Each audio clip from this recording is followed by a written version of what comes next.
Hey guys, welcome back to YPW, the home of everything professional wrestling. Make sure you give this video a like and subscribe to the channel. If you're already subscribed to the channel, make sure you turn on notifications as we are releasing new videos. From his birth in the wrestling world to his rise to fame and everything that led him to being one of the most important and controversial figures in wrestling history, allow me to show you the story of CM Punk. Philip Jack Brooks was born in Chicago on October 26, 1978, and raised in nearby Lockport. He was one of 5 children. His father was an engineer, while his mother was a homemaker. His young life was anything but stable, in fact. When it came to his father, he was an alcoholic, and a pretty terrible one.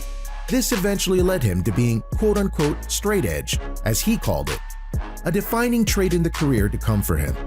Getting back to his family, his mother was bipolar, and that is something that put a heavy strain on their relationship, and thus they too became estranged, and that wouldn't be the only 2 family members that Brooks/Punk broke apart from.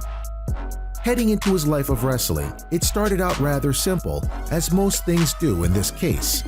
He, his brother Mike, and some other friends joined a backyard wrestling group called the Lunatic Wrestling Foundation. They were really into their own ways, and it was here that Brooks got his wrestling title of CM Punk. But not in the way you might expect. You see, while he did choose his name, it was more of a spontaneous thing. There was a tag team called the Chick Magnets, and each member had CM and then a title in their name. On one event, one of the members didn't show up, so the other member, CM Venom, needed a partner. Brooks stepped up, and CM Punk was born. Yeah, I bet you didn't see that coming, did you? Sometimes these names are random or are a victim of circumstance. Not that Punk minded, because it does sound pretty boss. Anyway, unlike his brother and his friends, CM Punk not only liked wrestling, he felt that this was something he could honestly make a career out of, and he really wanted to do it. But with the Lunatic Wrestling Foundation, there was a problem. His brother. He found out that Mike had been skimming funds away from the promotion to the tune of thousands of dollars. This led yet to another family estranging, and he left the promotion as a result. But that didn't stop his drive to being one of the best wrestlers in the world. In fact, it just fueled him to get better and do it right. He enrolled as a student at the Steel Dominion Wrestling School in Chicago, where he was trained by Ace Steel, Danny Dominion, and Kevin Quinn to become a professional wrestler. As part of the training, he began wrestling at Steel Dominion Wrestling in St. Paul, Minnesota in 1999. It was in Steel Dominion that he met Scott Colton, who soon adopted the stage name Colt Cabana. Punk and Cabana became best friends and spent most of their early career together working in the same independent promotions as both opponents and tag team partners. In the independents, along with fellow Steel Dominion graduates Colt Cabana, Chuck E. Smooth, Adam Pearce, and manager Dave Prazak, Punk formed an alliance named the Gold Bond Mafia, one of the many alliances that Punk would have over the years. But we'll get to that.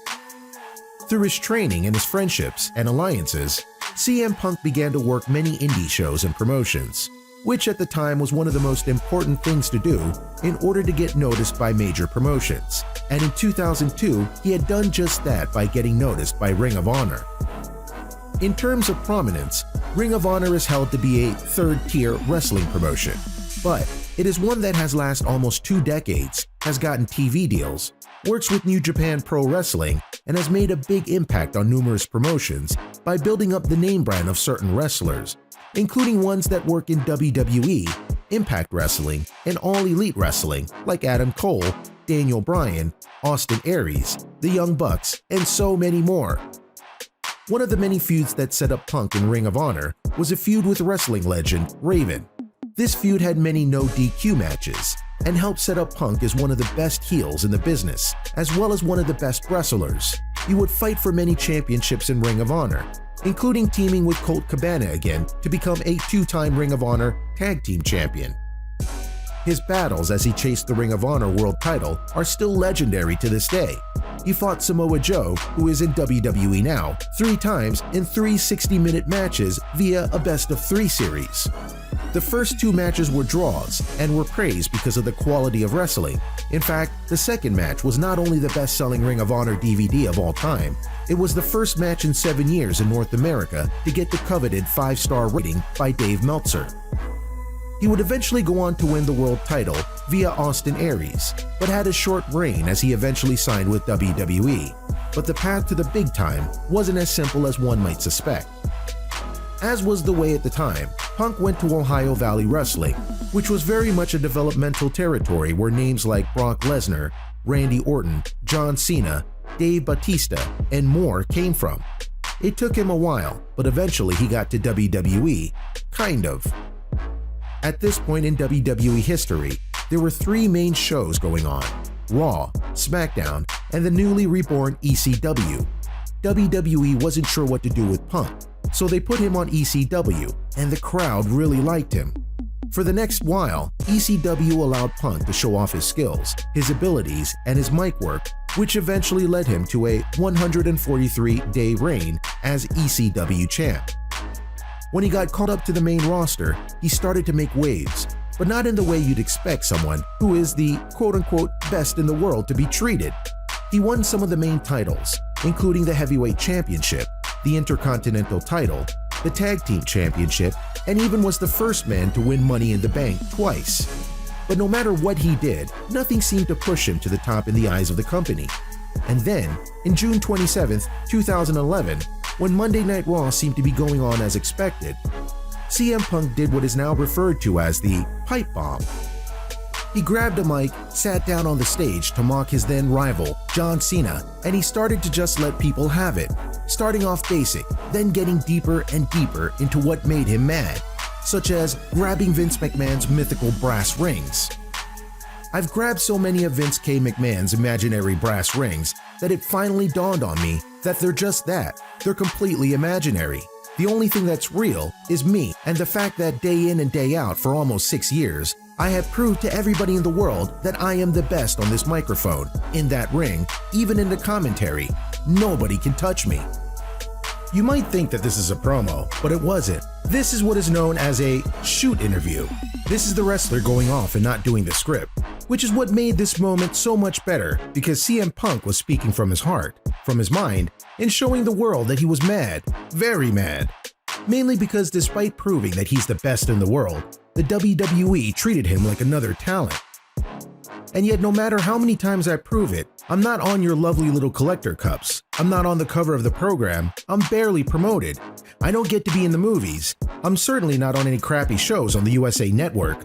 I'm not the poster of WrestleMania. I'm not on the signature that's produced at the start of the show. I'm not on Conan O'Brien. I'm not on Jimmy Fallon. But the fact of the matter is, I should be. How real did he get?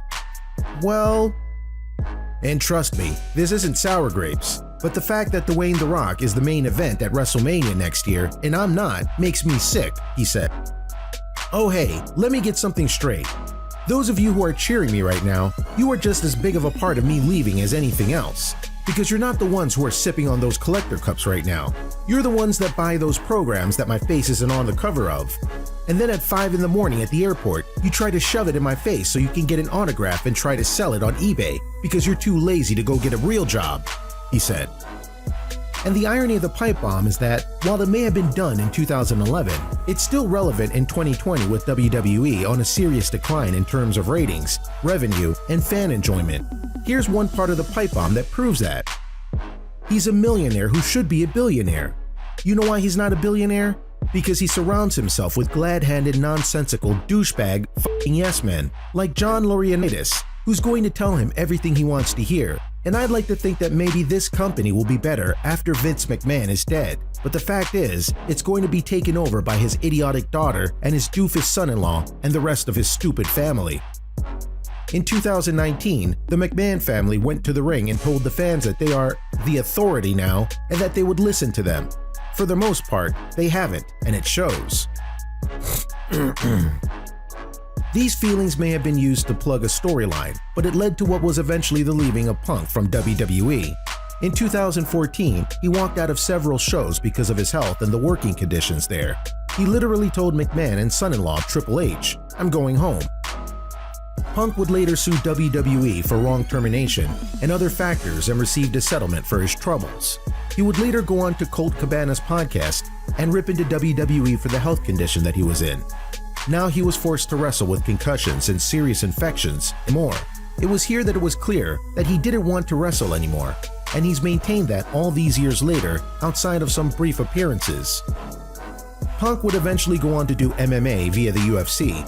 Though he never won a match and isn't scheduled to return at present, he's done all sorts of shows and is known for doing appearances at Comic-Cons and other events that come to Chicago. In 2019, Punk shocked the world once again by signing with the Fox show WWE Backstage, which is, to be clear, not a show run by WWE. Punk kept his pipe bomb attitude, and many people think that the show brought him in to bring the ratings up, which it did for a while. In the end, the future of CM Punk is completely up to him. He's older, but still can go if he wants to, but he's happily married and at peace with what he has done. And the effects of what he's done is proven to this day. So there you have it, a look at the life and career of one CM Punk. What do you think was the true highlight of it? Do you believe that Punk's message about the wrestling business still holds up to this day? Let me know in the comments below.